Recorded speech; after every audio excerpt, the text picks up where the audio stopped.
Hello students, welcome to class 4 EVS. Today we are here with chapter 18 Too much water, too little water यानी बहुत ज़्यादा पानी बहुत कम पानी। तो ये जो चैप्टर है बच्चों वो पानी के ऊपर है। कहीं कहीं इतना ज़्यादा पानी है कि लोग पानी को वेस्ट करते हैं और कहीं इतना कम पानी है कि पीने के लिए भी लोगों को पानी नहीं है। अभी तक आप लोगों ने सुगुना और रजिया के बारे में पढ़ा। Today's topic is children show the way. यहाँ पानी की समस्या से जुड़ी हुई एक स्टोरी बताई गई है। वो स्टोरी बहुत ही अच्छी है। इस स्टोरी में बड़ों के साथ साथ बच्चों ने भी एक अहम कदम उठाया और पानी की समस्या से अपने गांव को मुक्ति दिलाई। तो देखते हैं ये स्टोरी क्या है। ये स्टोरी है कर्नाटका के होलगोंडी एरिया का, जहाँ पानी की बहुत ज़्यादा कमी पड़ गई थी। बारिश नहीं होने के कारण उस एरिया में सूखा पड़ गया था। Everything had dried up. There was no water for drinking. पीने के लिए पानी भी नहीं था और न ही खेती करने के लिए और न ही जानवरों के लिए ही पानी था।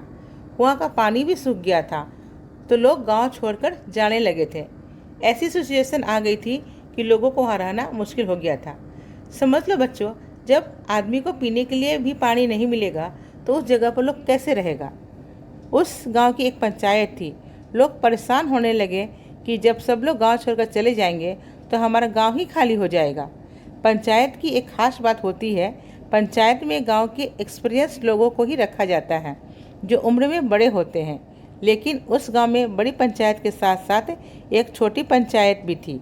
इसमें छोटे बच्चों को रखा जाता था और उस पंचायत का नाम था भीमा संघ। उस पंचायत में जो छोटे बच्चे इंटेलिजेंट होते थे, तीव्र बुद्धि के थे, जो समस्या का हल निकाल सकते थे, उन बच्चों को ही रखा जाता था।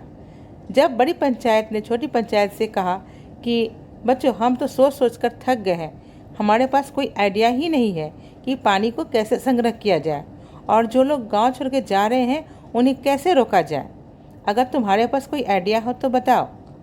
कभी कभी क्या होता है बच्चों कि जो काम बड़े नहीं कर पाते हैं वे छोटे कर लेते हैं, क्योंकि दोनों के सोचने में अंतर होता है। छोटे पंचायत के बच्चों ने जब बड़े पंचायत के लोगों से पूछा कि पहले आप ये बताओ कि ये जो पानी की समस्या है वो क्या हमेशा से है, तब बड़े पंचायत के लोगों ने कहा कि नहीं, जब हम छोटे थे तब ऐसी समस्या नहीं थी, क्योंकि गांव के बाहर एक पहाड़ी है और उस पर टंकी रखी हुई है। जब बारिश होता था तब बारिश का पानी उस टंकी में भर जाता था और उस टंकी का पानी पूरे गांव में सप्लाई होता था और पानी की कोई कमी नहीं थी। लेकिन अभी कुछ सालों से समस्या बहुत बढ़ गई है, बारिश भी नहीं हो पा रही है और टंकी भी सूखा पड़ गया है। तब भीमा संघ के जो बच्चे थे उसने कहा कि पहले हम लोग टंकी देखेंगे। वह टंकी कहाँ है। उन लोगों ने जब टंकी देखी तो देखा कि उसमें बहुत सारा पत्थर पड़े हुए थे, सूखे पत्ते थे, सड़े गले जानवर पड़े हुए थे। बहुत गंदी हालत में वह टंकी थी।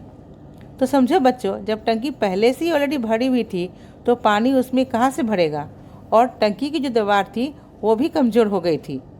तो बच्चों ने कहा कि सबसे पहले हमें टंकी की सफाई करनी होगी और इसकी दीवार की मरम्मत करनी होगी। सबसे पहले टंकी को साफ़ किया गया, उसकी दीवार में जो दरारें पड़ गई थी उसे ठीक किया गया और टंकी के आसपास छोटे छोटे पौधे लगाए गए। इसके बाद जब बारिश हुई तो टंकी में थोड़ा पानी भर गया और उसके आसपास जो पौधे थे वह भी हरे भरे हो गए। तो लोगों को कम से कम पानी पीने के लिए उपलब्ध होने लगा। लेकिन जैसे जैसे समय निकलता गया, 2-3 सालों के अंदर वह टंकी पानी से भर गया और पूरे गांव को पानी सप्लाई होने लगा। यानी वो टंकी इतनी बड़ी थी कि उसमें जो पानी भरता था तो पूरे गांव के लोगों को काम चल जाता था। टंकी के भरने के साथ साथ आसपास को जो एरिया था वो भी हरा भरा हो गया। और भी लोगों ने क्या किया कि गांव में जो भी छोटे छोटे कुआं तालाब थे उसे भी लोगों ने साफ़ किया और बारिश का पानी उसमें भी भर गया। तब क्या था, उस कुआं तालाब में जो पानी भरे हुए थे उसे गांव के लोग अपना काम करते थे। जब कभी कुआं तालाब का पानी सूख जाता था तो टंकी में जो बारिश का पानी इकट्ठा होता था उसे गांव में सप्लाई किया जाता था और गांव के लोग उस टंकी का पानी का यूज करते थे।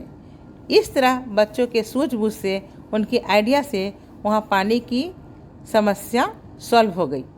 लेकिन वहाँ पानी की इतनी विकट समस्या हो गई थी कि लोग गांव छोड़कर जाने लगे थे। लेकिन अब क्या था, गांव वापस से हरा भरा हो गया। उस टंकी में पानी इतना भर गया कि साल भर लोगों को पानी की कोई समस्या नहीं होने लगी। एक्चुअली क्या है बच्चों कि ये स्टोरी आज सिर्फ उस गांव की नहीं है, सभी जगहों पर ये समस्या है। पानी को स्टोर करने के लिए कोई रिसोर्सेज नहीं है। हमारे यहाँ बारिश बहुत होती है, मगर ये पानी क्या होता है, नदी नालों में चला जाता है, वेस्ट हो जाता है, उसे स्टोर नहीं किया जाता है। अगर हम बारिश का पानी को स्टोर कर लें और उसे स्टोर कैसे किया जाता है ये सीख लें और उसके लिए जगह बना दें जहाँ बारिश के पानी को स्टोर किया जा सके, तो बहुत हद तक हम पानी की समस्या से निजात पा सकते हैं। आजकल पेड़ कटने से, पक्के मकान बनने से रेन वाटर वेस्ट हो जाता है, पानी सेव नहीं हो पाता है।